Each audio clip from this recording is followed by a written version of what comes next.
E aí, gente, bom dia, boa tarde, boa noite. Sejam todos bem-vindos a mais um Aliado Cast. Hoje é um programa especial porque o nosso entrevistado da vez é ninguém mais, ninguém menos que o fundador do Aliado Cast, Marcos Ferreira. É, Mateuzinho. E aí, Marcos Ferreira? Obrigado, é um prazer poder dividir um pouquinho da nossa história aí, né? Porque a gente cria o projeto, mas às vezes as pessoas nem sabem, mas de onde é que saiu esse cara? Exatamente. Então essa é a hora. Então o Marcos tem uma história muito legal de vida e a gente conversando, né, preparando a pauta, né, do programa. E aí veio a ideia, por que não te entrevistar, tu falar um pouco da tua história? Então, uma boa noite. Nos conte aí o começo dessa tua vida de empreendedor, multitarefas, multiempresas. Então, boa noite a todos. É um prazer, é uma honra poder dividir um pouquinho com vocês. O Matheus conhece um pouco da minha história, porque faz parte da minha família. Então, ele vendo que se tornou interessante, é interessante, né? Todo o nosso processo. Então, achamos por bem dividir isso com vocês que nos seguem, que estão ali inscritos no nosso canal. Chegamos a 1.200. 1.210 inscritos. A audiência está crescendo, hein? Tá Muito crescendo, obrigado. Está crescendo. Matheus, a minha vida ela começa muito cedo em virtude de atropelar as coisas, né? A gente quer mais... Nós tínhamos pouca informação na nossa época, né? Eu já estou com 40 e alguma coisa. Então, nós tínhamos pouca informação na época, descuidados e coisa e tal. Então, a gente vai se envolvendo com algumas coisas, namorando, enfim, e aí atropela as coisas, né? Acaba atropelando. Então, eu tive que entrar para o mercado de trabalho muito cedo.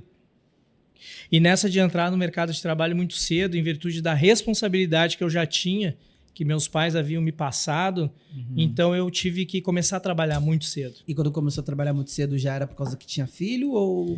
Porque o filho estava vindo. O filho estava vindo. O filho estava vindo. E quantos anos era isso? Eu tava com 16, cara. Tava com 16 anos, então eu era um menino. E com 16 anos, Matheus, como todo jovem, né, brasileiro, corre atrás dos seus sonhos e geralmente ele quer ser o quê? Jogador de futebol, né? Ah, verdade. Então eu tava correndo atrás do meu sonho, queria ser jogador de futebol e com 16 anos eu fui morar em outra cidade. Qual cidade? Fui morar em Santo Ângelo. Sozinho, fui sozinho. Claro, lá tava minha avó, né? Fui morar na casa da minha avó, mas fui sozinho, fui pra lá. E lá eu joguei no time da cidade, né? No Santo Ângelo mesmo. Santo Ângelo. Ser Santo Ângelo. Ser Santo Ângelo, na época, estava na primeira divisão do futebol gaúcho. Tava com um treinador promissor, que era o Nestor Simeonato, na época. Sim. Ele não treinou o Inter ou o Grêmio? Treinou o Grêmio. Depois que ele fez a Ser Santo Ângelo subir... Ele foi pro Grêmio. Foi pro Grêmio. E joguei não, porque ele era do profissional, era juniores, mas joguei com o irmão do Emerson. O Edson. O Emerson, volante, pentacampeão. Da seleção brasileira, do Grêmio. Lá jogava o irmão dele, o Edson, então ele jogava lá também. Então ele dava umas dicas assim, pra gurizada que era dos juniores, então tive a oportunidade de conhecê-lo. Sim. Joguei também com um rapaz que infelizmente não traz uma boa história pro futebol brasileiro, que foi com o Darzoni, joguei com ele. Esse jogou comigo mesmo, me bateu e tudo. Era um menino muito violento, mas tinha um futebol... Tinha um futebol de qualidade. Mais longe, né? Poderia. Infelizmente, meteu os pés pelas mãos, não conseguiu ir. Mas tive a oportunidade de jogar com esse rapaz.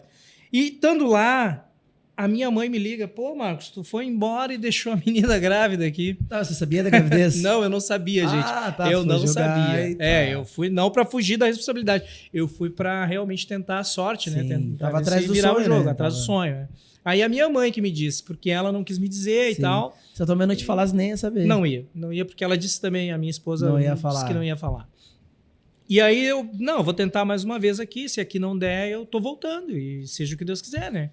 Tô voltando. Só que com 16 anos eu tinha parado de estudar, tinha parado tudo. Então, pelo futebol, pela oportunidade ali de... Isso. E aí tu vê um filho a caminho e... criança é minha vida, eu adoro criança desde pequeno, cuidei dos meus irmãos, né? Então, eu adoro criança muito mesmo. Então, eu tava sonhando e delirando com meu filho. Então, não tem opção para quem não estuda, para quem não tem, viu, gente? Estude, viu? Você que tá aí do outro lado. Então, não tem muita opção de trabalho para quem não tem um nível de escolaridade, né? Então, nesse meio tempo, para poder suprir a necessidade de um filho... casa, roupa, fralda, tudo, a gente vai trabalhar, tem que trabalhar e não dá para escolher muito o que quer, né? O que fazer. Então, nesse período eu fui trabalhar numa coisa que eu já tinha trabalhado. Que era assim, quando eu queria, por exemplo, pai, eu quero uma bicicleta. O pai dizia, vai trabalhar que eu te ajudo com a outra metade. Meu pai sempre foi meio firme, né? Então eu ia pro centro entregar aqueles folhetinhos de salão de beleza. Fazer panfletagem. Panfletagem. Sim. Então eu ia pro centro. Daí logo que eu voltei, que eu não tinha opção nenhuma de trabalho, eu apenas fui e refiz a minha matrícula na escola. Não, vou continuar estudando. E em outro período eu vou ver se eu consigo trabalhar. Então era uma coisa que me aceitava num período intercalado. Tu conseguia ter essa coisa de trabalhar e estudar. Então estudar sempre teve presente. Depois que eu desisti do futebol, então teve muito presente na minha vida. E aí fui lá panfletear de novo. E aí nesse meio tempo eu soube que tinha vaga na... Onde é que eu fui primeiro? Cotravipa. Eu trabalhei com o André, que foi um dos nossos entrevistados aqui. O André trabalhou comigo lá. Então fui para Cotravipa é o do da varreção. Varri o centro de madrugada. Gari. Tem o Gari e o lixeiro, né? O Gari é o que varre a rua. Tá. Fui pro centro, varrei o centro na madrugada, no intermediário, né? Horário intermediário. Intermediário acho que era das 6 à meia... Não, das 10... Tinha o intermediário, eu queria o intermediário, mas acabei trabalhando na madrugada. Então eu trabalhava das 10 até as 5 da manhã, 6 da manhã, varrendo o centro. E nesse meio tempo surgiu a oportunidade daí de Gari, que foi para correr daí no caminhão do lixo. Tá, o Gari é o que varre e aí foi para lixeiro? Foi para lixeiro, isso. Tá. De Gari eu fui para Cores, antiga Cores. Aí lá eu corri por uns... Mesma empresa ou é Não, empresas diferentes. Empresas diferentes. No centro da varreção era a Cotravipa, que é uma cooperativa. Sim. E na correria, né, que era lixeiro, era a Cores, que daí era uma empresa terceirizada, uma empresa licitada, né, do governo, né, prestava serviço para o governo. E quanto tempo tu ficou correndo ali no caminhão do lixo? Então, na Cotravipa fiquei 11 meses e no caminhão do lixo 9 meses. 9 meses, mas voltei. Depois trocou a empresa, a Cores saiu, entrou uma outra empresa, daí eu voltei e fiquei mais uns 2, 3 meses, se eu não me engano. Sim. E nesse período, né, Matheus, estudando também, sempre estudando. Tava ali fazendo ensino médio? Ensino médio. Só que daí me surgiu uma oportunidade de trabalhar no Iguatemi. Uma oportunidade do sonho, assim, trabalhar lá. Salário bom, para quem não tinha muito estudo, um salário bom. Só que também era um horário meio complicado. Ele matava todo o meu dia. Eu tinha que pegar das 11, tinha que estar lá para pegar às 11. 11 da manhã? 11 da manhã e ia até umas 9 horas. Sim. E aí como é que ficaria o estudo? Aí tive que parar. Só que como o salário do Iguatemi ele era muito alto, né? Não sei se esses detalhes, né, ressaltam um pouquinho a importância disso, mas é bom falar. Então o salário era muito alto. Eles demitiram todos. Todos, eles fizeram uma proposta, a gente demite vocês e contrata vocês novamente para o turno inverso, porque daí seria o turno da madrugada, que daí o salário não alteraria, porque daí tem o adicional noturno, aquela coisa toda, então o salário permaneceria e eles nos contratariam para trabalhar daí no turno da noite. Para mim foi ótimo, porque foi feita toda uma rescisão, foi onde eu consegui comprar algumas coisinhas. Pagaram tudo certinho. Pagaram tudo certinho e nos contrataram de novo. E nesse meio tempo que nos contrataram, daí para trabalhar à noite, eu pegava às 10 da noite e soltava às 6 da manhã. Daí eu consegui retomar os estudos, daí comecei a fazer um supletivo. Supletivo mestre, no final da Saturnino ali que tinha. Sim, à tarde daí, no caso. Não, de manhã. De manhã, às vezes já ia. Aí teve uma vez que eu fiz algumas cadeiras na noite, né? Mas daí terminei meu segundo grau ali, parei por um tempo e, enfim, aí foi onde eu fui me descobrindo, assim. E aí trabalhou lá, era uma empresa de quê? De limpeza também? De limpeza, fazia limpeza. Sim, aí tava na limpeza ali, isso quantos anos tinha? Eu já tava com meus 2 filhos já, né? Já tinha a Evelyn e o Matheus, já tinha eles pequenininho. A Evelyn e o Matheus. A idade que eu tinha, eu não vou lembrar, assim, mas tava já tinha os filhos, já limpando, e aí carteira assinada, aquela coisa toda. Assinada. E aí é onde que entra a questão de, de repente eu vou ver uma outra situação, Perfeito. Não, aí, nesse meio tempo, a gente tem os amigos do futebol, né? Tem os amigos do futebol do dia a dia, conversando com um colega meu, um vizinho nosso lá, um amigo de infância, o Marcelo, um grande abraço, Marcelo Rambor, um grande abraço pra ele. Aí ele disse assim, eu tô trabalhando com fulano lá, Nem te conto, o fulano era motoboy, olha a história. O fulano era motoboy e o outro era pizzaiolo da Pizza Hut. Um era pizzaiolo e o outro era motoboy da Pizza Hut. Aham. Os dois largaram a Pizza Hut e montaram uma empresa pra eles e os caras hoje estouraram. Empresa de... De pizza, De de pizza. teleentrega de pizza. Daí eu disse, Só mas delivery, só delivery. delivery. Daí eu disse, Marcelo, mas e o que precisou pra nós fazer uma também? Vamos montar uma pra nós também. E fui alimentando isso na cabeça dele. E ele alimentando na minha, até então, né? Pra quem... essa pizzaria, ela é bem conceituada aqui no Sul, ela é só pizza, né? Hoje, do Emerson e do chinês. Japonês. Eles, os dois se associaram, Nossa. acho que se separaram, se eu não me engano.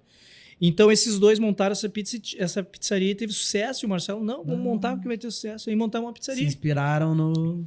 Aí eu pedi as contas na empresa. Eu nunca fui de ficar muito tempo também nas empresas, porque eu sempre trocava para uma que me pagasse melhor. Sim. Ou que eu visse uma possibilidade de crescimento. Então eu sempre troquei, não ficava muito tempo. E sempre pedia para sair, porque não dá para mim, eu não quero trancar ninguém. Né? Sim. Então sempre para melhoria. E nesse período, então, a gente começou a amadurecer isso e abrimos uma pizzaria. Deu resultado por um tempo, foi indo muito bem. Só que o Marcelo, que era o pizzaiolo, lá pelo meio das tantas, me abandonou, né? Não quis mais. Não quis mais. Tá, ele fazia pizza e tu fazia a logística? E eu fazia o atendimento. Ah, tá. Eu fazia atendimento, fazia cobrança, compra, tudo. Sim, e ele, tá, ele assistiu o motoboy. E ele era operário. Vocês contratavam... Sim, aí contratava um terceiro, né? Então tava dando muito certo, tava indo bem. Sim. Seria promissor. E aí ele saiu e tu Daí fez... ele saiu, eu tentei contratar daí uma mão de obra, primeiramente para atendimento, e eu tentei fazer as pizzas, já não ficou com a mesma qualidade. Sim. Daí eu fui estudar como é que fazia uma pizza decente, boa e tal, queria manter o nosso padrão, aí ele mesmo veio me ensinar. Paguei ele, não, tu me ensina, vamos fazer a mesma pizza que nós fazíamos antes, me Sim, mostra. pra Paguei manter ele qualidade. tudo direitinho, ele me mostrou e eu comecei a fazer. Só que daí para atender tinha que ser alguém de confiança, né? Ah, sim, porque ele dava com Sim. os valores e tal. Isso, e não era nada informatizado como é hoje, tu não tinha um controle de sim. caixa como se tem hoje. Sim. Então era muito mais complicado tu ter um Anotavam, controle. Era tudo papel. Era Que- no papel. Parece Sim. que a gente tá falando muito tempo atrás, mas não, a tecnologia ela avançou muito de um tempo para cá, né? Sim. Só que Eu acredito muito assim que a questão da pandemia ali que fez o negócio dar um Decolar. salto assim. Sim. Acho que tá legal, tava vindo, mas tinha muita gente que era resistente. Eu sou um cara, sou resistente à compra online. Boa. Então tinha gente que era resistente, mas não tinha o que fazer, aí teve que comprar online, teve que abrir a conta digital aqui. A pandemia fez a tecnologia avançar É, em eu uns acredito. 5 anos, né? Evoluiu Tá, em e 5 aí anos. tinha que contratar alguém, aí não tinha Cara do ninguém. céu, o que aconteceu? Então me surgiu uma oportunidade de vender. Eu pensei, cara, não quer vender essa pizzaria? Eu te compro. Apareceu um muito louco lá, mais louco que eu, e eu te compro. O que tu me dá? Cara, te dou uma galinha, um porco, um cavalo e mais tanto. Eu, cara, tá valendo, porque eu não tava ganhando nada. Vendeu o primeiro negócio. Esse foi o primeiro negócio? Esse foi o meu primeiro Então tu negócio. já teve Já tive fez uma uma visão. negociação. Tem gente- Fiz. Não, Você tava falando no off aqui, Ah. do pessoal que tem uma empresa e vendeu. é A tua verdade. primeira empresa tu Foi. vendeu. Então eu vendi, acabei, na verdade eu vendi por uma, olha só que loucura, cara. Não façam isso, viu? Mas eu troquei, na verdade, por uma casa que já estava alugada, então eu só troquei pelo recebimento do aluguel. E mais um dinheiro na mão, né? Claro, também não Tá, fui tu tão... pegou uma renda É. passiva. Sim. Tá. E peguei uma grana, né, física e uma no ar, né, uma voando, numa Sim. casa alugada. Tá tudo certo. O pessoal da casa pagou direitinho os primeiros meses, daí chegou um dia, ô Marcos, vem cá, eu tenho uma surpresa pra ti, vou te pagar 2 meses adiantado.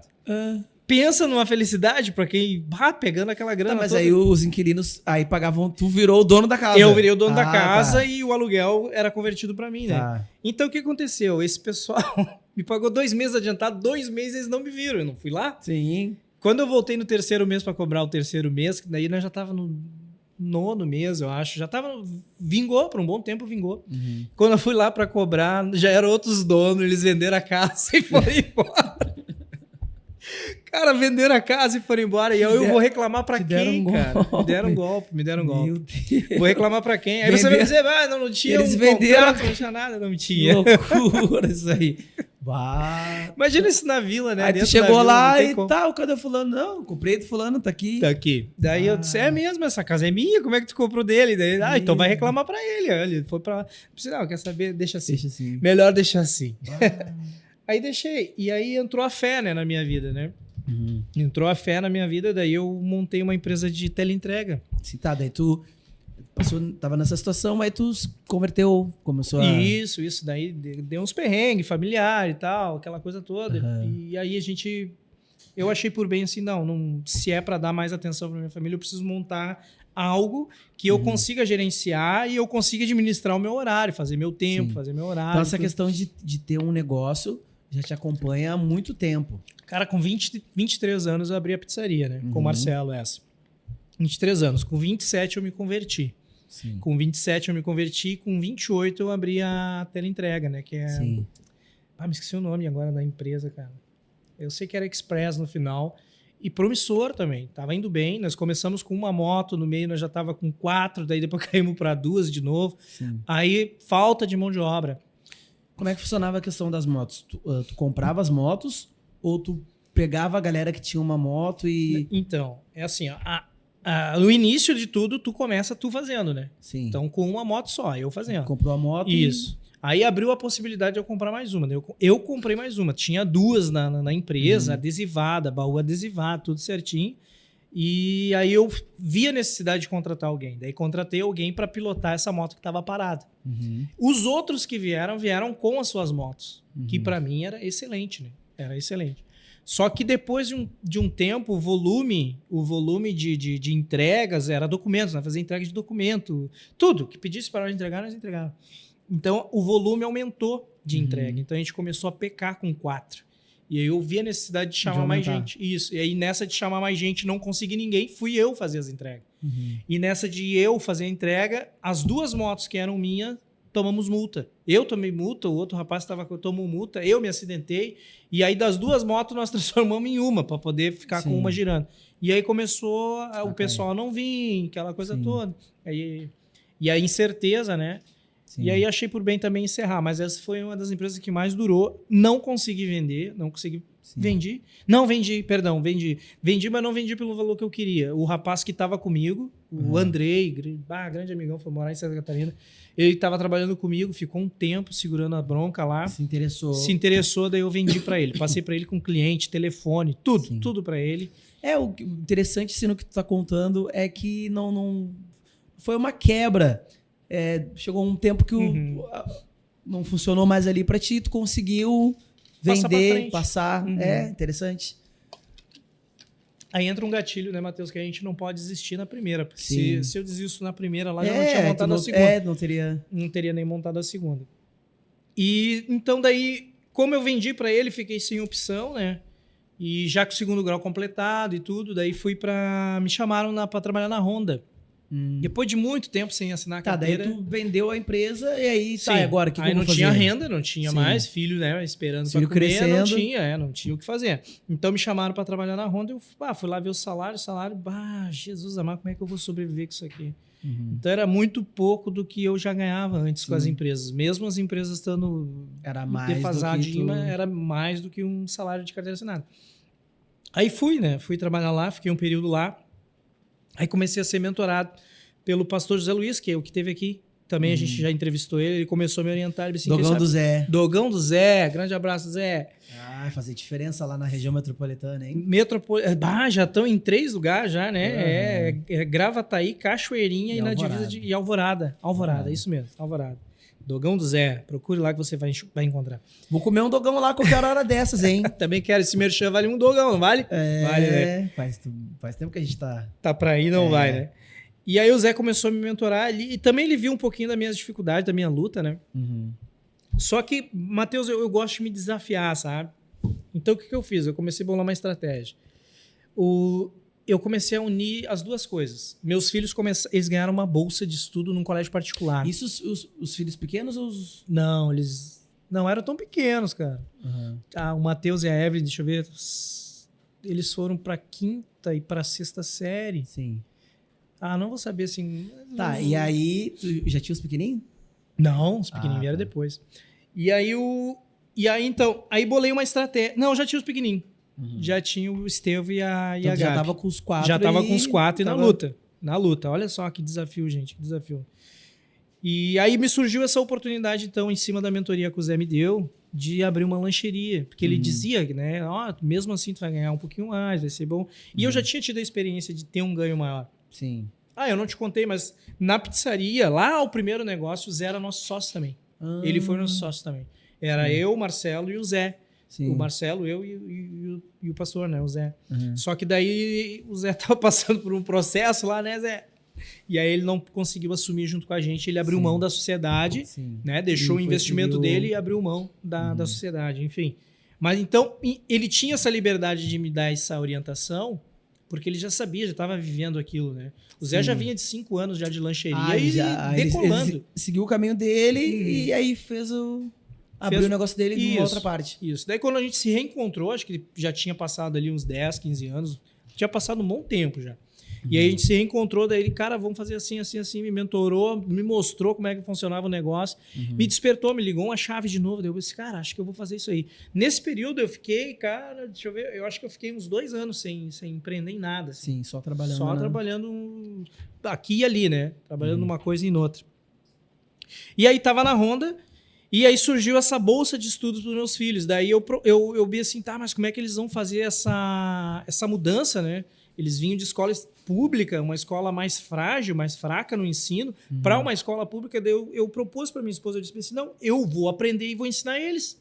Aí eu me torno um professor deles. Aí despertou, mas quem sabe tu faz uma faculdade? Por que tu não faz uma faculdade, cara? Faz uma faculdade, porque daí tu vai estar estudando, vai estar aprendendo e tu vai estar com mais condição de ensinar eles. E com o negócio já em andamento. Sim. Olha só que interessante. Eu me inscrevi para uma bolsa antiga ProUni, não, ProUni agora, Unipoa, que era uma bolsa que a Prefeitura de Porto Alegre dava. Me inscrevi para esse processo e marquei a inauguração da minha lancheria que eu estava abrindo por dia 11 de agosto. Me lembro como se fosse hoje. Dia 11 de agosto. Quando saiu a minha inscrição, quando saiu o meu sorteio, que eu tinha sido premiado, né, sorteado com a bolsa, eu tinha que iniciar na faculdade dia 11 de agosto. No dia que abriu No dia que eu ia abrir o negócio. Qual lancheria de cachorro-quente também? Não, era hambúrguer. Hamburgueria. Uma hambúrguer do Ferreira, quem lembra? Hambúrguer do Ferreira. Isso que ano que era? Bah, Matheus, é pra gravar data, eu sou terrível, cara. De 2011. Claro, eu lembro por causa que foi na época que eu entrei Porque eu lembro assim, ó, 2011. Hamburgueria, geralmente a gente via o Mac. Sim. Essa coisa de hambúrguer assim, eu não via com tanta frequência. Aí depois eu tenho a impressão de que um tempo pra frente veio muitas, assim. Não, deu uma enxurrada. Tanto que lá onde nós tínhamos, lá no nosso bairro, era o Mac Favela, chamavam de Mac Favela. Hamburgueria do Ferreira. E tinha pessoas que diziam, cara, a gente não vê a hora de chegar ao final do mês para vir do Mac Favela comprar um hambúrguer do Ferreira. Porque era um preço diferenciado também, né? Que era um pouquinho mais artesanal, era na comunidade. Ou era mais caro ou era mais barato? Não, era mais caro. X era 5, nosso hambúrguer era 10. Então a galera só podia ir comer só podia quando tava com a grana. Aí tu abriu a lancheria, o Zé ele te deu, mentorou. E aí como é que era? Tu fazia o lanche? Como é que foi esse Então, esse daí processo? como nós estava com a estrutura montada, né? Tinha minha esposa para atendimento, tinha eu para mão de obra, tinha os meus filhos, tinha a família para dar o suporte. Então a gente conseguiu estruturar. Porque o meu problema daí de mão de obra que eu tive em todos os outros negócios, agora eu não teria. Mesmo que eu tivesse que meter a mão, eu tinha quem atendesse o telefone, eu tinha quem fizesse a distribuição da mercadoria, enfim, ali eu tinha o meu recurso humano junto comigo, né? E alguém de confiança. Sim. Que era o que se precisava, isso aí né? É ouro, né? A mão de obra, acho que aqueles negócios que não são de uma pessoa só, para ele crescer, desenvolver, ter saúde, precisa ter a mão de obra e a questão da confiança. Porque às vezes tu encontra uma boa mão de obra, uma pessoa capaz, daqui a pouco ela não é de confiança. E daqui a pouco tu encontra a pessoa de confiança e ela não é... Então, esse equilíbrio... Essa balanceada, quando acontece, e isso acho que o negócio... Tem tudo para dar certo. É como nós vinha falando em off, na vinda para cá, que a respeito da como eu vou fazer com que a pessoa sinta que essa empresa é a essência dela, faz parte dela, como ela vai se entregar 100% para essa empresa, para que ela possa entregar o que ela tem que entregar, né? Sim. E como eu vou fazer isso? Eu na verdade, na época, eu não saberia. Então, sendo família...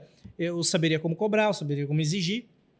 Até porque eu teria como dizer, isso aqui é nosso. Sim. Nós precisamos fazer isso aqui acontecer. Isso aqui é nosso, isso aqui uma espécie de legado. É difícil, assim, o entendimento. Cada dia que passa eu percebo que realmente essa questão de empreender, de liderar uma parada, um negócio, um segmento, não são para todos.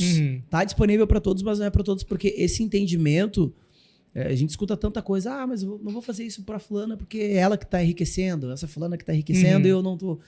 Mas daqui a pouco tu pode aprender, ou daqui a pouco tu pode estar tão junto nesse negócio, pode ser uma possível sociedade, quem sabe? Por que não? Entendeu? Verdade, verdade. E aí tava com a família lá trabalhando, Mac Favela. Não, e decolando, faturando. né? E decolando, e faturando. Mas todo o processo, na verdade, só foi possível porque no dia 11, daí, como eu tava te dizendo, eu começava a estudar, só que o meu horário ia ser de manhã, eu ia estudar de manhã, faculdade de manhã. E o negócio ali... E o negócio era à noite. Sim. Então fechou assim com uma luva. Então só agradecia a Deus, só louvava a Deus. Então iniciei na faculdade de manhã, dei o start na faculdade e inaugurei a lancheria à noite. E quando inauguramos a lancheria, Mateuzinho, Deus, se prepara, porque daí começou a chegar. Pedido.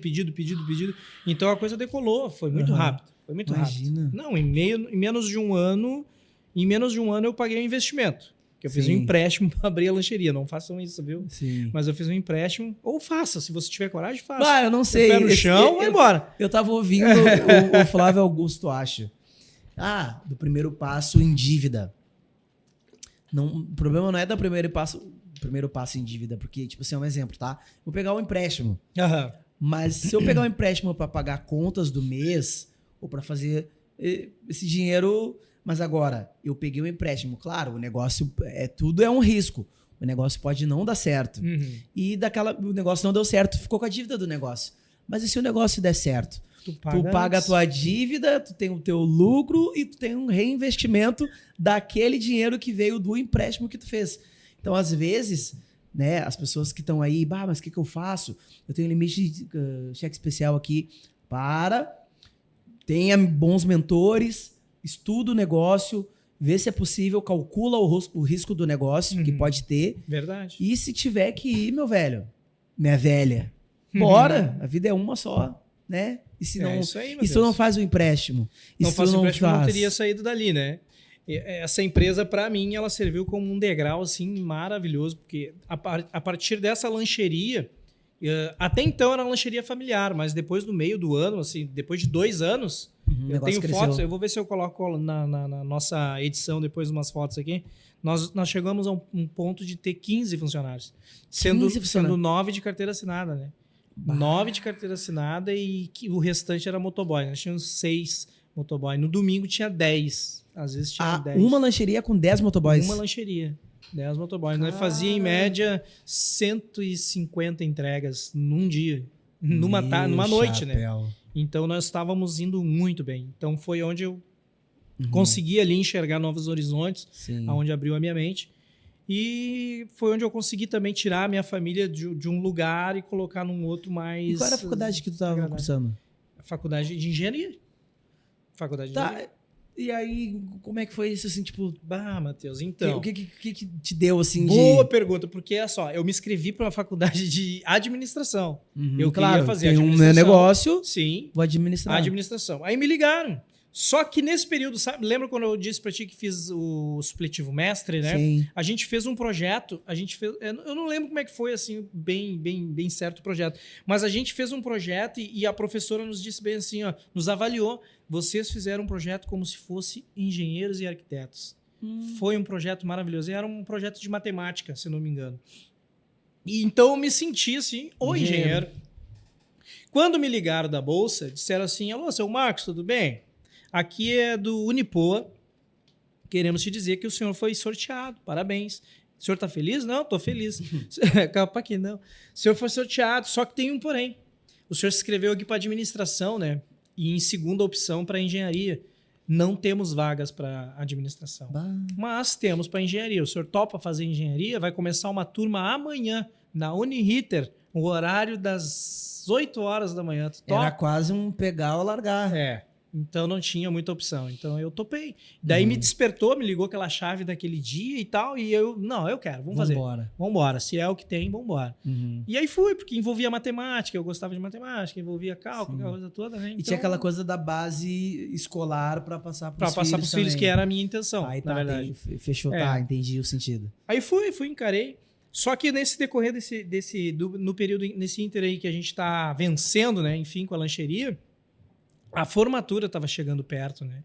Então eu precisava, em breve, assumir a minha profissão. Ia pegar o diploma e ia ser um engenheiro formado. Isso, daí não poderia. Até poderia ter com uma fonte de renda extra. Sim. Tudo certo, sem problema nenhum. Só que como é assim, ó, existe um problema nas comunidades, né? A nossa comunidade começou a entrar em conflito, né? Conflito pesado mesmo. Então começou toque de recolher, então minha clientela já começou a diminuir. Minhas vendas começaram a diminuir também. Então eu pensei assim, bom, tô quase me formando, então tá chegando na hora de parar, né? De escolher, fazer uma escolha. E aí entrou a venda, vendi de novo a empresa, mais uma que foi pros pilas. Só que essa venda... Tu vendeu 3 empresas já. E essa foi maravilhosa, gente. Vocês não têm noção. Essa eu vendi para uma pessoa e ela me deu uma entrada super boa, foi onde eu consegui equilibrar a conta, fazer um investimento, fiz um monte de coisa. E me seguiu pagando uma parcela. Sim. Só que chegou acho que na 3ª parcela mensal, assim, que ela foi me pagar, ela disse assim, Marcos, eu não quero mais, eu não dou conta. Vamos fazer o seguinte, eu não te pago mais, tu vai lá e tira tudo da tua empresa de lá, pode ser? Deu? Pode. Quando que eu tiro? Amanhã, tá? Pode ir lá tirar. Pegou tudo que tinha vendido. Peguei tudo que eu tinha vendido, mas era um investimento muito alto. Eu montei uma cozinha industrial, acho que de uns 60 mil reais. Uma cozinha industrial top, assim. De restaurante de luxo. Montei uma cozinha muito boa. Então, tudo isso tá na vila lá. Boa pergunta. Essa eu já tinha saído de lá. Eu já tinha montado uma central de distribuição já. Pra te ter uma ideia. Já tava outro nível. Sim. Já tava outro nível. Mas nós tinha ainda um atendimento lá. Tinha um atendimento na vila e tinha um outro lugar. E tinha essa central aí que a gente distribuía. Que era lá no Sabará ali. Isso. E aí, sempre a gente dá uma loucurada, né? Eu pensei, vou centralizar tudo. Daí botei tudo lá no Sabará. Foi onde a gente começou a diminuir bastante, porque daí o motoboy não queria ir em determinados lugares por causa do perigo, né? Sim. Sabiam que a lancheria era de uma comunidade. Se eles entrassem numa outra comunidade, poderia dar problema. Então, tudo isso já estava pesando na balança. E aí, então, essa pessoa me devolveu os equipamentos e eu fiz uma rifa no Facebook. Vendo tudo, barbada. Mateus do céu, o que veio de gente comprar? Veio gente de todo lado do Brasil. Mas era o que... Aí tu fez o kit eu fechado? Eu comecei a desmembrar. Não, desmembrei. Exaustor, freezer vertical, freezer horizontal, balcão refrigerado, visa cooler. Comecei a desmembrar. Coifa. E nessa balcão de atendimento tinha uma mesa de mármore de 6 metros. 6 metros, né? Então, mandei fazer tudo top. Sim. E isso aí eu fui vendendo desmembrado. Assim, eu acho que nessa de vender desmembrado aí, do valor que eu investi, acho que a metade eu consegui de volta. A metade eu voltou. E fora a entrada que essa menina tinha me dado. Só que foi uma bênção ter investido na minha profissão, né? Sim. Porque graças a eu ter investido na minha profissão, eu fui parar lá no exterior, né? Sim. Aí vendeu tudo, aí se formou, beleza. E não tem mais a lancheria. Não tem mais. Aí, como é que nasce a M. Ferrer Engenharia? A M. Ferrer, ela nasce em 2016. Oficialmente 2018, tá? Mas em 2016 ela já nasce já como uma construtora. Sim. Então já comecei a pegar pequenas reformas. Eu, em virtude da minha idade, também não estava difícil conseguir estágio, não consegui estágio. Então o meu estágio era a minha própria empresa. Sim, tu tinha que fazer... Tinha que meter a mão. Então, eu comecei já a pegar pequenas reformas. E nesse período que eu me formei, em 2018, aí já mudei a MFR Construtora para a MFR Engenharia. Aí passamos a engenheirar. Engenheirar. Aí os contratos mudaram. Tudo. Né? A Lux não veio ainda. Mas daí os contratos mudaram, né, Matheus? Aí começou a crescer, pegar corpo, né? Sim. Responsabilidade também fica bem maior. Aumenta, né? Aumenta muito. E a mesma deficiência de todas as empresas que eu tive, a gente encontra. Mão de obra que é o mais drástico assim no nosso ramo, infelizmente. Então a gente consegue... Aí tem coisas que eu consigo fazer assim que eu consigo administrar por mim mesmo, laudo, essas coisas. Então eu consigo eu executar. Daí o teu trabalho intelectual. Intelectual. Não é um trabalho... que dependa de um segundo, de um terceiro, né? Então esse foi me dando muita base, assim, até eu chegar onde a gente chegou agora. E a questão da pandemia afetou o teu negócio em que sentido? Não, em nada, não afetou em nada. Não? Na pandemia a gente parou umas 2 ou 3 semanas ali, que foi o período em que foi o lockdown mesmo, aquele geral. Não podia sair. Não podia sair, mas só que eu já tinha contratos em andamento. Então os clientes queriam que a obra fosse feita. Ainda mais que eu deixei casas abertas, deixei forro aberto, paredes quebradas, né? Podia até isso, chover, então as ter pessoas algum queriam que concluísse. Então a gente tomou algumas precauções, né? Álcool gel, luva, máscara, tudo pro pessoal e não podia ir de ônibus. Aí tive que eu levar. Eu tinha que até levar o pessoal. ônibus era restrito, né? Era não bem tinha, restrito. Não tinha ônibus, né? Não, os clientes nem queriam. Veio de ônibus, nem entra. Ficou algo bem difícil, assim, de lidar. Nesse quesito, mas não nos afetou em nada, porque não parou. A gente acabou que não parou. Sim. Né? Então a obra seguimos. Não sei como é que foi para você, Seguiram trabalhando. colega aí, mas seguimos trabalhando. Que bacana. E aí aí tá trabalhando com a empresa ali, os perrengues do dia a dia. E aí tu falou do exterior, como é que foi essa... Pegamos um cliente. Do exterior. Pegamos um cliente e o cliente queria fazer uma reforma na casa da mãe dele. Cara, gente boa, a gente começou a conversar, criamos uma afinidade. E aí ele disse assim, cara, de onde que tu é? Ele disse, eu sou de Dubai, moro lá. Eu sou da Nova Zelândia, na verdade, mas eu tô em Dubai.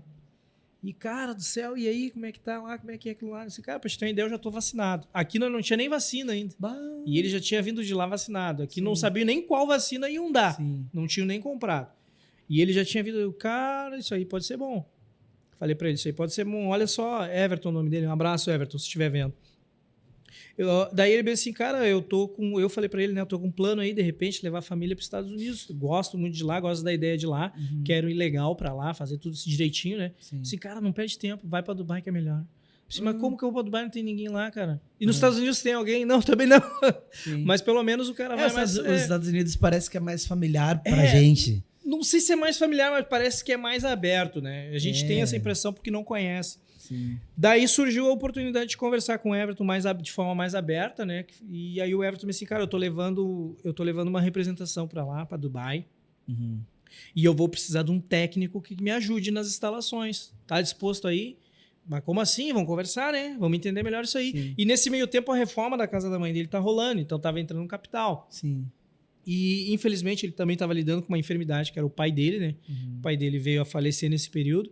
E aí ele se comoveu muito e nós com aquele chamado, né, aquele propósito já da fé.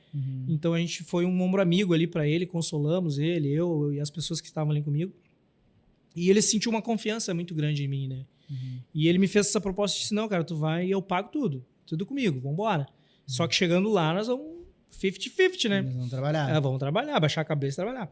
Só que chegando lá, ele não podia me contratar pela empresa de importação e exportação. Ele tinha que abrir uma nova empresa para fazer a instalação desse... Ele levou, na verdade, ele levou para lá, foi a Santa Luzia, rodapés, acabamentos e tal, ele levou para lá essa representação. Então, ele, como empresa de transporte, de exportação e importação, não podia me contratar como um instalador. Sim, tinha que ser de lá. Ele tinha que ser uma empresa separada. Então surgiu a oportunidade de nós abrir a empresa lá. Daí a gente abriu a Exanzi é dele, perdão. A MZ Fit-Out. A gente abriu junto lá em Dubai. E aí foi onde surgiu essa empresa lá. De instalação de rodapés e reforma. Daí a gente começou a fazer de tudo. Reforma, gesso, pintura, tudo que aparecia a gente fazia. E a principal que era a instalação. Porque daí a gente precisava fazer valer aquele visto, aquela autorização de trabalho. Sim, né? Tinha que realmente não podia ficar restrito só à instalação do rodapé. Tinha que trabalhar no ramo. Isso. Cara, que louco isso. Trabalhar com isso lá do outro lado do país. Lá do outro lado do país. O que tu pode falar assim da questão da cultura? Cara, é demais. Da diferença, assim... A gente fala muito da questão da deficiência de mão de obra. Como é que é a mão de obra lá? Ela é especializada? Ela é mais disposta? Ela é mais relaxada, assim, no sentido mais de boa do que aqui? Não, a mão de obra lá é muito ruim. É muito ruim. Só que o povo lá é mais exigente. Agora, se tu não entrega conforme o povo quer que tu entregue, então eles não recebem a obra. Então tu acaba sendo mais detalhista, tu acaba sendo mais... Só que por tu não ser o técnico especialista naquela área, mas a pessoa ser exigente, tu acaba fazendo uma coisa bem feita, mas mais demorada. Acaba sendo mais demorado, né? Sim. Então são pessoas assim que até tinha um cliente nosso lá que ele dizia, cara, eles chegam aqui, pegam uma chave de fenda na mão e diz que são eletricistas e vão grudar a chave na tomada e dizem que vão arrumar e eles vão e acabam fazendo. A necessidade acaba impulsionando eles a fazer. Então eles têm muita mão de obra lá, filipina, né? É a maior mão de obra lá, paquistanesa, filipina, paquistanesa e dos países da África aí, todos, quase que todos vão para lá também para trabalhar. Indiano tem bastante. Indiano muito indiano, isso mesmo. Mas a maioria da mão de obra lá, mais braçal mesmo, é filipina, indiano e paquistanês. E aí o idioma, assim, como é que era? Se vira nos 30, irmão. E é um... é inglês, é árabe, é tudo um pouco, E aí tu tem que se virar nos 30. Cara. E me deixaram sozinho um período lá, meu Deus do céu, cara, vai lá buscar material para nós. O que eu vou dizer lá? Translation. Daí fui, daí peguei um nepalês lá para me levar a fazer uma manobra. E eu não sei nem qual é o idioma do Nepal, cara. Eu sei que é um idioma, cara, não dá para entender nada. Nepalês ou nepalês agora? E aí o cara foi me levar e ele foi me indicando os lugares, né, que eu tinha que fazer toda... Eu estava aqui na frente da madeireira, né, da loja de construção, material de construção. Só que eu tinha que fazer a volta na quadra para entrar numa porta lateral para poder carregar a caminhonete. Sim. Então ele foi me guiando. Porque eu não conhecia as estradas lá, né? As ruas, né? Foi me guiando. E outra coisa, gente, Dubai a gente vê aquela maravilha lá, mas é tudo longe. É longe. Não tem noção, é deserto puro e longe mesmo. É longe. O que a gente vê do Burj Khalifa ali, que é pertinho... É, como se fosse o Rio de Janeiro ali, daquela parte que é tudo bonito e tal. Tu passa tu tem um túnel ali que tu entra, parece que tu tá num outro... Bah, que é isso? A gente teve essa experiência, esse choque visual. Maravilha, né? Isso é bom pra nossa cultura. E a questão cultural, assim, a gente não vê, assim, preconceito. Preconceito, a não ser entre eles mesmos, né?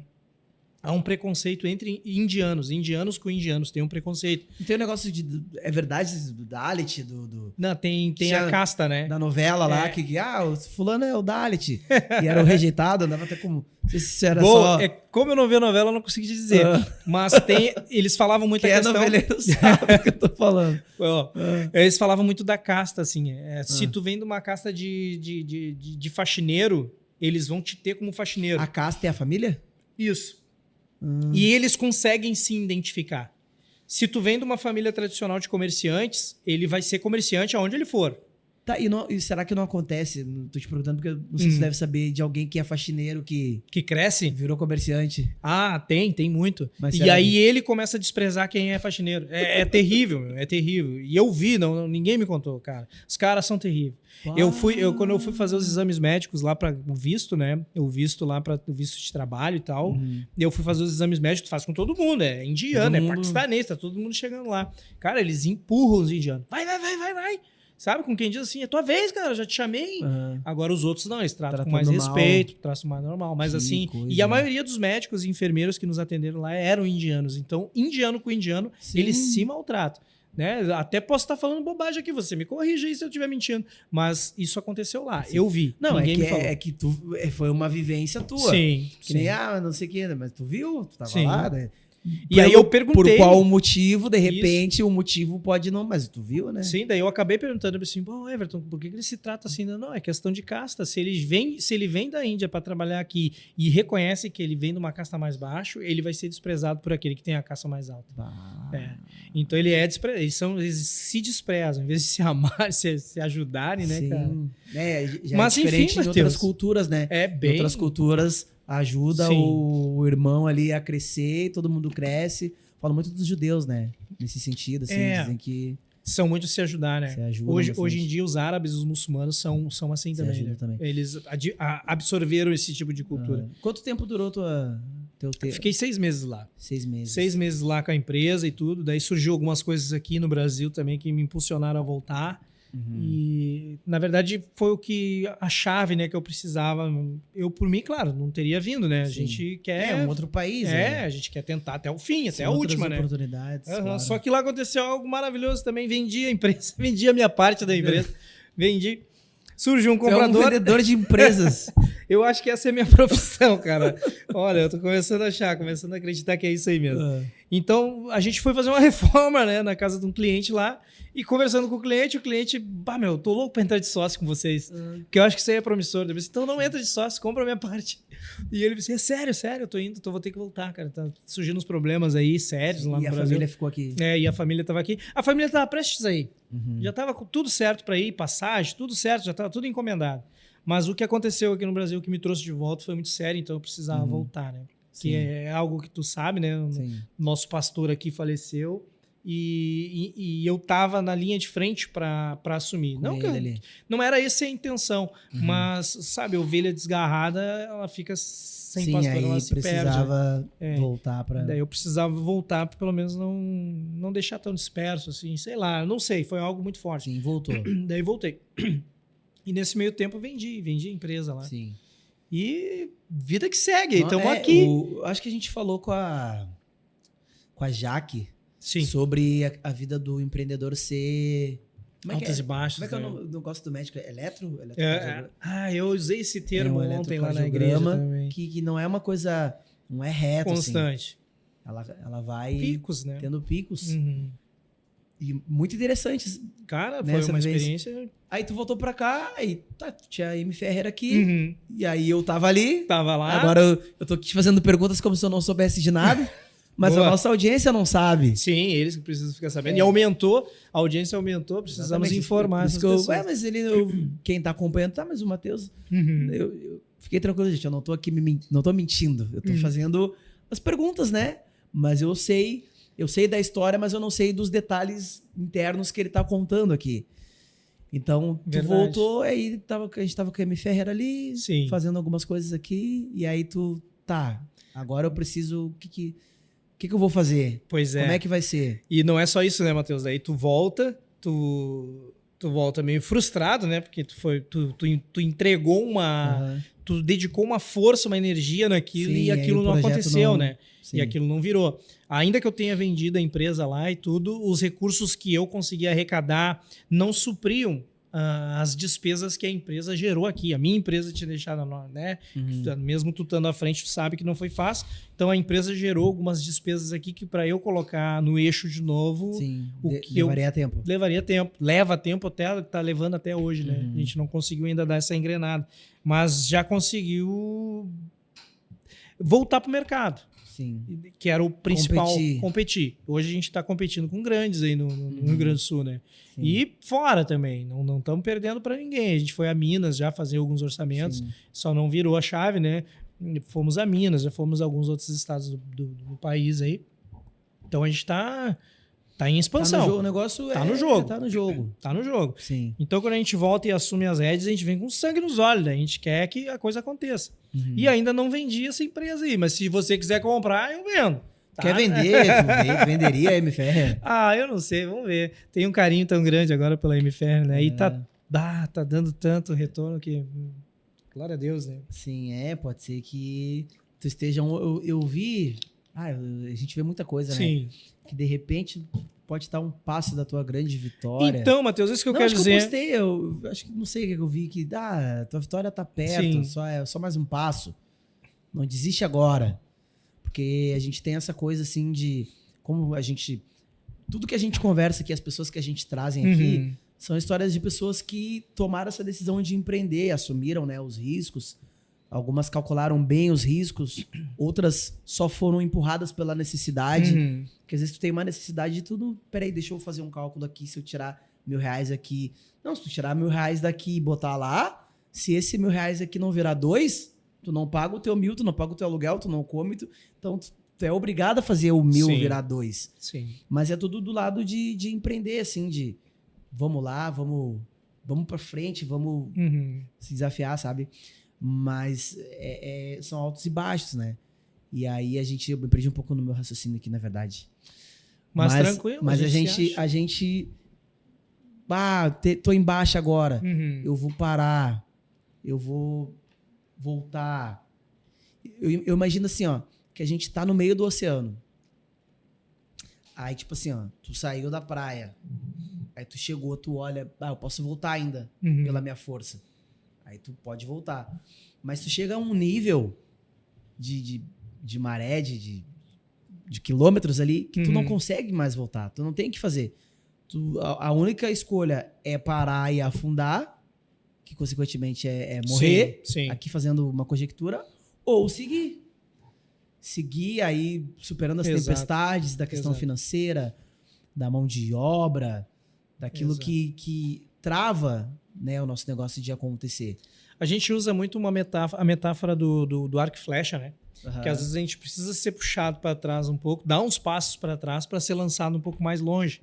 E eu vejo assim, ó, apesar, a gente ri, brinca e tudo, né? Mas de todas as empresas que eu vendi, duas foram por necessidade de venda, precisava vender, mas uma não, né? Uma não. E todas as que eu vendi, que foi a da lancheria. A lancheria, quando eu vendi, não foi por necessidade, é porque eu optei por assumir a minha profissão, fiz uma escolha, né? Mas agora, necessidade como a da teleentrega e essa de Dubai, eu precisava, eu tinha que fazer alguma coisa para poder... uma reação para ter uma ação, né? Uma ação para reação, enfim. E então, foi necessário, se fez necessário fazer isso. Mas em todas elas, principalmente nessas que eu vendi por necessidade, na teleentrega de motoboy eu estava prestes a virar a chave. Isso é comentado até pelas pessoas que trabalharam com a gente. Cara, tu estava ali para virar a chave. Fechando contratos com empresas, contratos fechados, o que hoje seria... Para te ter uma ideia... Não, já toco nesse assunto porque ele vem de encontro depois, tá? Mas isso aqui, para te ter uma ideia, não existia na época em que eu fiz. Criar aplicativos, essas coisas. Hoje, aplicativos que fazem isso, eu tinha uma central em que todas as chamadas eram direcionadas para lá, atendia o centro inteiro. Quando tinha motoboy lá mendigando entrega lá no centro. Né? Ficavam lá na volta esperando chamada. Não, eu tinha uma central que distribuía as chamadas de entrega para nós. Então já estava de uma forma meio organizada. Já estava virando a chave. Estava fazendo contrato com floricultura, contrato com empresas de farmacêuticas, contrato com laboratórios, já estava fechando contratos. Então estava na hora de virar a chave e foi vendida por uma questão de necessidade. Tá? Dubai também foi uma empresa que foi vendida em virtude de eu precisava voltar, uma necessidade pessoal e lá tocou o meu espiritual, mexeu muito com o meu espiritual, né? Então lá mexeu demais. E a lancheria foi uma opção em virtude de que eu estava para me formar, então eu precisava assumir essa minha profissão, né? Aonde eu queria tocar no assunto foi o seguinte, quando a minha lancheria começou a funcionar aqui no Rio Grande do Sul, que nós começamos a fazer de 100 a 200 entregas por semana, a gente foi procurado pelo iFood. O iFood não era o iFood que é hoje. No começo? Bem no comecinho. Assim, essa aqui, a pessoa que foi lá, essa aqui é uma empresa que está começando no ramo da tecnologia, ela quer isso, começou a me apresentar todo o sistema deles, né? Então, a gente tinha sido a primeira empresa a ser selecionada no Rio Grande do Sul para usar o iFood. Nossa. No Rio Grande do Sul, não, em Porto Alegre. Isso é histórico, não sei se já tinha em algum outro lugar. É histórico. Então, a gente foi a primeira empresa, a primeira lancheria a ser selecionada para testar o iFood. Sim. E no fim tu testou? Tu ficou receio? Não, era injusto, né? Tava era injusto, alta, era demais, era 30%. O nosso lanche era 10, eles queriam que nós vendêssemos por 15 e eles iam ficar com 5. Então, um exemplo, né? Um exemplo de números aqui para vocês possam entender. Então, não era justo, não era algo justo, assim. Então, a gente não via nada de promissor nisso, né? Olha o que é o iFood hoje, né? É um investimento, né? A gente estava falando, né? Investiram na ideia deles. Então, eu creio, assim, essa ideia do exterior, ela, para mim, ficou muito gravado no meu coração, na minha mente, né? Você tem vontade de morar fora de novo? Tenho. Isso eu não descartei. Tenho muito ainda, nem que seja para mão de obra barata, né? Aí fora, hein? Mas desde que seja com uma moeda forte. Nessa visão, assim, tu pretende seguir na questão de empreender? Sim, com certeza. Tanto que a gente está em processo aí do EB2NW. Só para quem sabe. Esse é um código. Cara, e me diz uma coisa assim, o que tu tem assim alguma dica, alguma coisa que tu possa falar para alguém que tá começando? Cara, a gente sabe, né, que a gente conversou sobre isso. Não, a gente não quer pegar a CLT e queimar e, enfim, falar mal, porque cada um sabe aonde a sua necessidade aperta, cada um sabe o que é melhor para si. Tem gente que não é para isso, porque existem vários desafios dentro do empreendedorismo. Uma boa gestão financeira, uma boa gestão de pessoas, recursos humanos, recursos financeiros. Isso dá dor de cabeça, tu perde o teu sono, tu tem crise de ansiedade. É uma coisa muito estressante, física, emocionalmente, financeiramente, mas a recompensa é maior, né? O trabalho, o esforço é maior. Responsabilidade mas a recompensa é maior. Sim. Não que não tenha suas responsabilidades dentro de numa outra estrutura de outra pessoa. Tu tem responsabilidade, precisa chegar no horário, precisa entregar o serviço, precisa fazer as coisas. Mas quem responde juridicamente pelaquela empresa é o MEI, é a pessoa que está ali. O que tu pode dizer dentro dessa tua história que tu compartilhou com a gente aqui, desse alto e baixo, de estar num ramo, estar no outro, estar naquilo? Porque às vezes as pessoas podem olhar de fora, mas ele não... Sim. Ele tá na pizza, ele tá... O que ele quer? Não se decide. Né, sabe? Esse julgamento das pessoas que muitos falam. Claro, o empreendedor tá vacinado sobre isso. Mas eu quero aqui que tu libere uma palavra para alguém que vai assistir, que tá ali rolando, vai aparecer isso aqui para ele. O que eu faço? O que eu preciso fazer para, de repente... coisa que vai alcançar o coração dessa pessoa. Matheus, pode parecer até clichê, né? Mas infelizmente é a realidade, né? É aquela velha frase: não desista dos seus sonhos. Não desista dos seus sonhos. E tem uma coisa muito, muito séria para falar para vocês. Invista naquilo em que tu é bom. Cara, se tu é um bom pedreiro, cara, investe em ti. Vai ser o melhor pedreiro. Compra equipamento, compra ferramenta e investe em ti. E começa a trabalhar por conta. Por quê? Por conta. Porque tu vai ganhar mais. Ou senão tu vai trabalhar no sonho de outra pessoa. Né? Agora, se tu é lavador de carro, seja o melhor lavador de carro e vai montar um equipamento para ti, vai montar uma lavagem para ti e vai trabalhar por conta. Essa é a realidade. Até pegando um gancho hoje, o hype, né? Vamos pegar o hype, né? Hoje saiu uma matéria no G1 que chamar as pessoas de CLT virou bullying. Sim. Vou te falar, é verdade. Eu também virou bullying, cara. Eu trabalho no segmento infantil. Teu pai é CLT. Imagina. Tava no segmento infantil e a gente tava numa festa, né? O pessoal com poder aquisitivo alto e as crianças estavam... fulano CLT. Tipo, o que a gente não quer aqui é deixar esse termo como uma questão pejorativa, né? Sim. Mas é realmente propósito de vida, é progresso. Exato. Porque a gente sabe que é a realidade. Tu falou, tu vai trabalhar no sonho de alguém. Aí tu escolhe, não, mas é o que eu quero. Aí se é o que tu quer, tá tudo certo. E tá tudo certo. Tá tudo mas aí entra essa questão que eu disse agora, se tu quer ser tu é um pedreiro, seja o melhor pedreiro, invista em equipamento, invista em ferramental, porque, por exemplo, tá? A minha empresa, eu vendo uma pessoa que se entrega para minha empresa, essa pessoa vai ganhar mais. Ela vai ser valorizada. Vai ser valorizada, ela vai ter um diferencial. Então, tem patrões e patrões, eu entendo, né? Tem empresas e tem empresas, mas sempre vai ter aquele que vai te enxergar, ele vai te ver, ele vai te ver. E outra, se não enxergar também, tu te valoriza e vai embora. Vai embora. Agora tu matou uma charada que é um desafio, né, para as pessoas que geram empregos, essa questão de causa, né? Existem causas que são legítimas, que realmente deve acontecer, mas a gente sabe que tem outras que não são. É verdade. E você que está trabalhando, né, no sonho de outras pessoas, se tu entender que aquilo não serve mais para ti, te valoriza e vai. Tem gente que fica ali e acaba...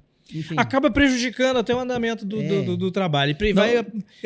É o ditado do tomate podre naquela caixa. Não quero entrar na questão do julgamento, né? Cada um sabe o que faz da sua vida. Enfim, a gente tem que saber do nosso, fazer o que é correto. Acho que vamos resumir no fazer o que é correto. Sim. Vou ter essa ação aqui. Será que é correto? É meio correto. As duas partes... Só aquela parte não foi correta. Beleza, aí toma a tua atitude, mas a gente tem que ver, né? Mas isso é muito importante. Eu pego essa dica pra mim também. Ótimo. Sou bom nisso, vou ser o melhor que eu puder. Não o melhor que os outros a nível de comparação, mas é o melhor que eu posso ser dentro dessa... sempre o teu melhor. Sempre o teu melhor. Dessa minha profissão. Bom, acho que a gente tá chegando aqui, né?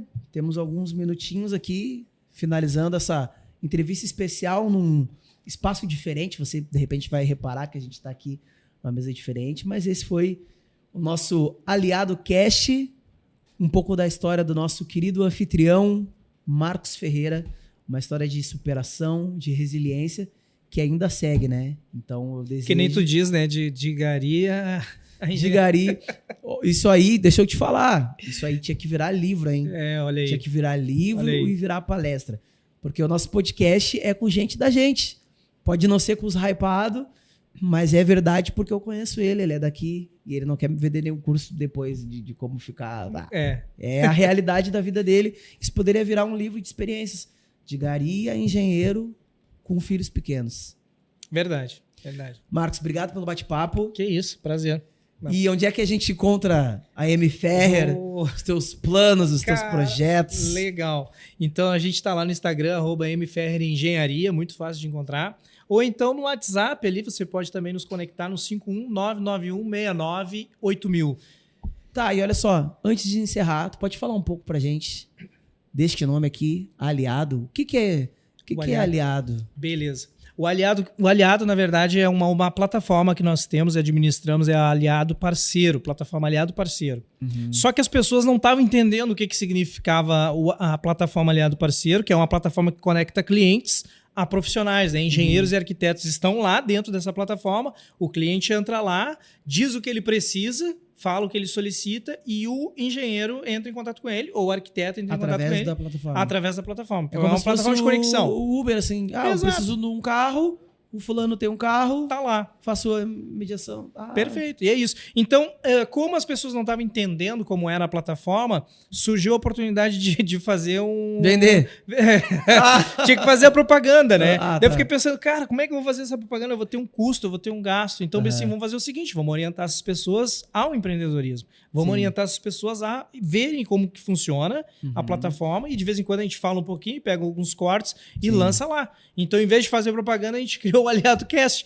Então, incentiva as pessoas a empreender e pega alguns cortes falando a respeito um pouquinho da plataforma. Só que como a gente está muito a mil, né? Nas entrevistas, a gente tem falado muito pouco da plataforma, mas a plataforma Aliado Parceiro surgiu para unir você a profissionais que você procura. No ramo da engenharia e da arquitetura. Engenharia e arquitetura. Não é... Construção civil no geral. Construção civil. É. Beleza. Então, a galera que está se formando, porque tem a dificuldade da venda, né? Engenheiro, arquiteto, e agora o que eu vou fazer? Aliado foi uma necessidade que tu teve quando tu te formou? Foi demais. Como captar clientes, imagina.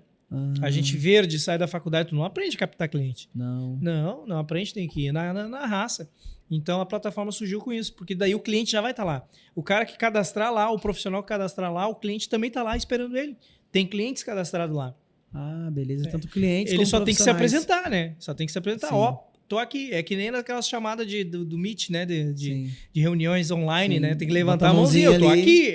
Para se apresentar. A plataforma funciona mais ou menos Show assim. de bola. Aliado Parceiro. Procure saber. Beleza, gente? Obrigado pela audiência.